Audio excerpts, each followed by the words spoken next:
Hello, my name is Camilla Elliott. I teach in the Department of English Literature and Creative Writing at Lancaster University. This workshop is about Emily Dickinson's poem As Imperceptible as Grief, which was written about 1865. It combines instruction with activities that you can do independently or in discussion with others, and its goal is to help you write terrific essays on any assessment that you have to do, as well as to get you to just enjoy and appreciate what I think is a very difficult poem. Let's start by reading. As imperceptibly as grief, the summer lapsed away, too imperceptible at last to seem like perfidy. The quietness distilled as twilight long begun, or nature spending with herself sequestered afternoon. The dusk drew earlier in, the morning foreign shone, a courteous yet harrowing grace as guests that would be gone. And thus, without a wing or service of a keel, our summer made her light escape into the beautiful. So the next and the most basic thing that we need to think about is, what is this poem about, right? It's difficult partly because it's about imperceptible loss and change, something that the poet knew was there, now is gone, but she didn't see it going. So this theme is particularly hard to pin down for anyone. And it's also problematic, I think, for students of your age, because the language used to try and describe this is the language of a middle-aged woman who lived a reclusive life in the 19th century. It's the language of nature and passing seasons. So let's just think a little bit, though, about basically what the poem is about. The poem is about summer. That's the official subject, passing into autumn in a way that the poet didn't really notice. And she's now trying to recapture how did that passing happen. At the same time, there is a strong subtext in this poem of broken human relationships. Words like grief, perfidy, which means betrayal, sequestered, and the metaphor in the third stanza of the guest that's trying to get away. There's also a human element in the long-standing tradition that we associate the passing seasons and the different times of day that are mentioned in the poem with the different stages of life.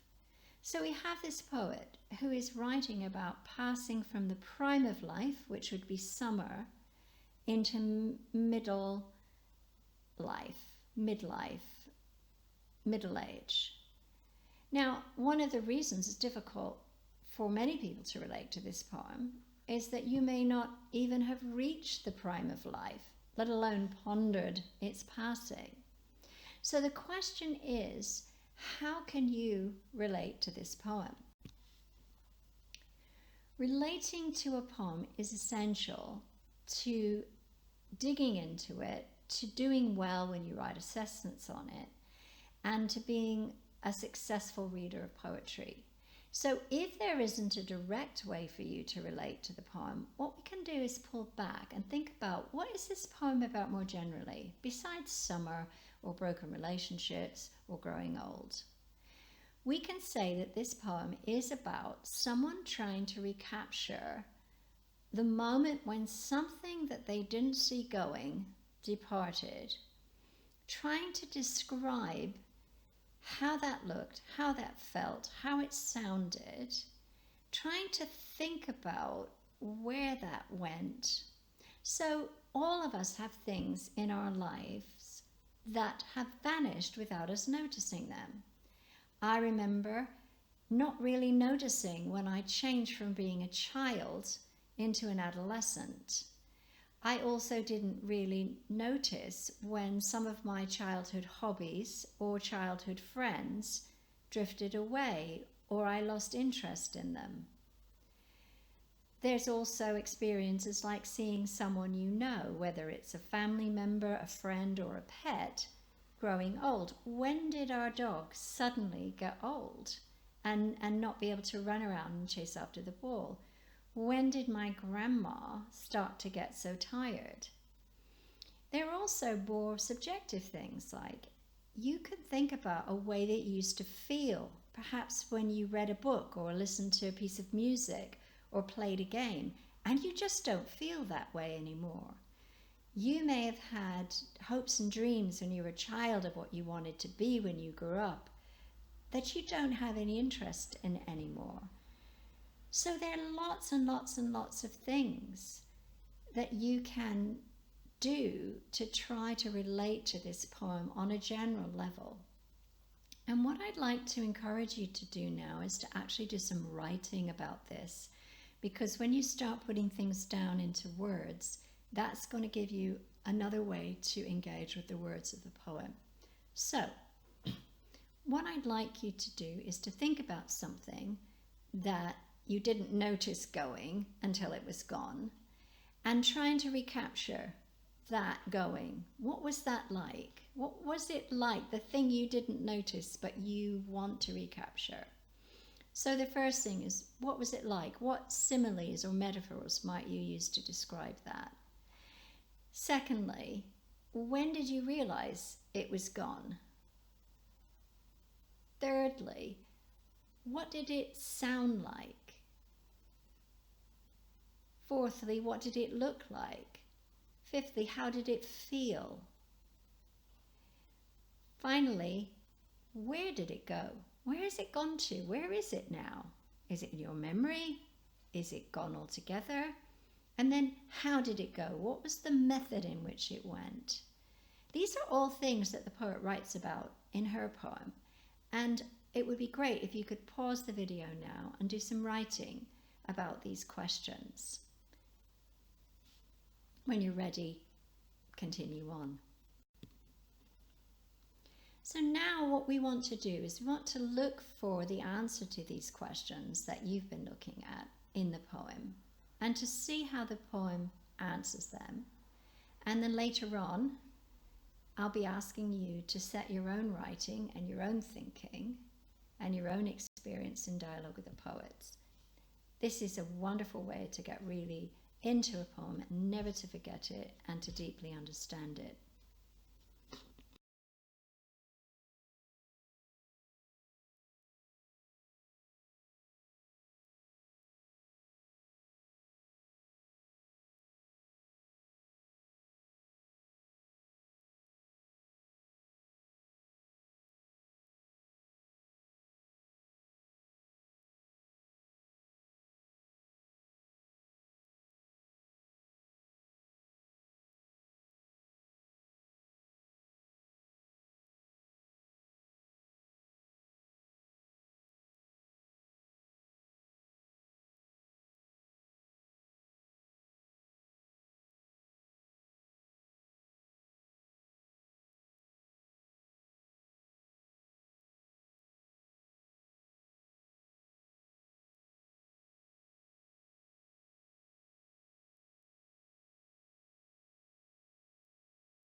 So this is time for you again, just pause this workshop and try and set your own writing about all of these things: similes, images, sounds, sights, feelings, etc., and your answers to the questions that we asked on the previous slide where you did your writing, and set them in dialogue with how the poet describes these things. I guarantee you that this exercise will mean that you never ever forget this poem, and a lot of the details will stick with you. But we do have one more thing to do before we finish this workshop to help you to write a great essay. And that is to think about what context in which the poem was written can we use to help us understand and appreciate the poem, and also to write stronger essays about it. I'm going to choose just a few, and one of them we've pretty much already covered in our reading of the poem, and that is the convention that maps the seasons onto the ages and stages of life, as well as the times of day. So that's a strong kind of cultural context that you can use.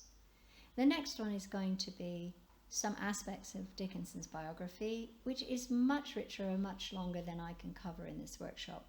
And I'm going to give you some readings where you can get more information about it. But it's going to help us to understand perhaps why nature was so important to her, and make her poem seem a bit more relatable and less remote. And as part of this look at her biography, we're going to look at her relationship to nature. Okay, so Emily Dickinson, she was born into a very prominent 19th century New England family and was very well educated. Her father was involved in politics, her grandfather helped to found Amherst College, and she had a very good starter education before she was brought back home. By her early 30s, she was a near recluse, and in some ways she is personified in nature spending with herself, sequestered afternoon in the poem. A lot of people have pondered theories as to why she became a recluse. One school of thought thinks that she had serious problems with mental illness. She'd been sent away as a very small child when her mother was ill, and it was seen to have damaged her by people who are thinking in psychological terms. But other people say no, it was very difficult for a woman in this time to write poetry unless she had some kind of illness or seclusion. Elizabeth Barrett Browning in England was thought to be an invalid until she eloped with Robert Browning, and then was enjoying good health in marriage with him. And people have said the same thing about her, that she decided to be ill or partly was ill, but definitely took advantage of that in order to be allowed to write poetry instead of having to do domestic duties. In Dickinson's family, it was her sister Lavinia who did most of the domestic duties.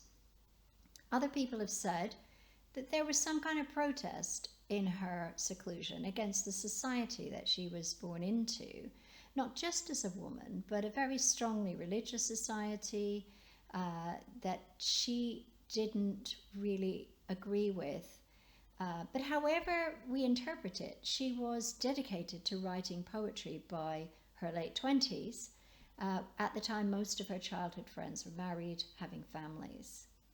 Even so, very few poems were published in her lifetime, all of them anonymously, and it is thought that most of these were published without her permission. It was difficult for women to make a public figure. It was seen as somewhat immodest, even though there were women poets writing.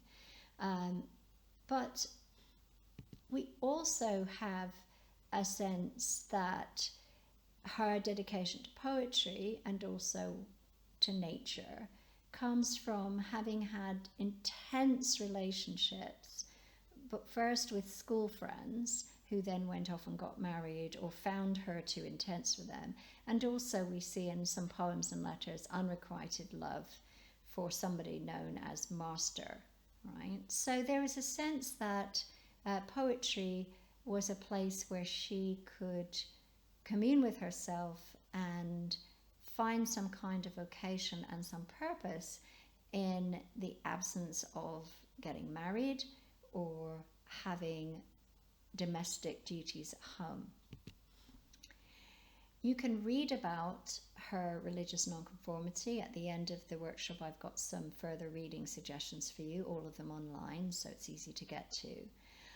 In the poem, we have the departure of summer without a service, and her rejection of religion ended up being channeled into a deep, intimate relationship with nature, and there are poems in which nature is itself a religion for her.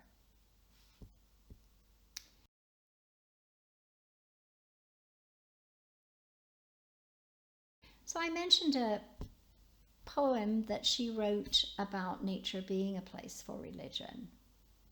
And this is one of several, but some keep the Sabbath going to the church. I keep it staying at home, with a bobolink for a chorister and an orchard for a dome. Some keep the Sabbath in surplice. I just wear my wings, and instead of tolling the bell for church, our little sexton sings.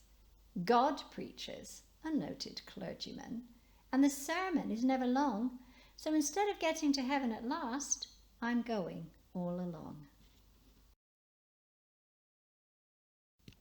What we're going to look at now is poets and nature, and Dickinson's place in a larger genealogy of poets and nature. Again, this is going to be very brief, and you'll need to do additional reading to get a full grasp on this. Okay. She was an avid reader of both English and American romantic poetry, American transcendental poetry, but her approach to nature was much simpler, much less grandiose, and perhaps even more scientific.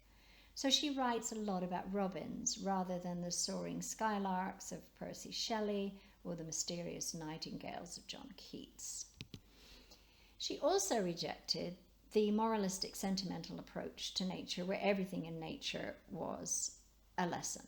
We look at ants and we learn to work hard, and we look at animals storing up food for the winter and we learn to be providential.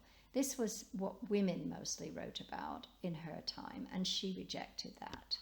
There's a sense that nature, although there are affinities, is its own world. It has its own life, and we'll never completely understand it.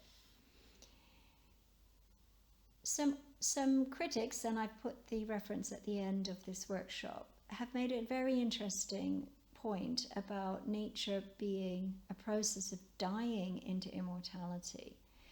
Obviously, when you reject religion, you are not quite sure what's going to happen in the next life and what happens when things die. And this is summer making her light escape into the beautiful. She's not going to heaven. She's not going into the death of autumn. But there is something here that is in place of religion, the aesthetic, the beautiful, and perhaps poetry as well. Here are the sources I mentioned, as well as an image credit. Thank you for watching, listening, and participating in this workshop. If you're interested in learning more about what it's like to study English literature or creative writing or both at university, you can start with our website, and you can also contact us about this workshop or any other questions you have that we might be able to help you with using our email address.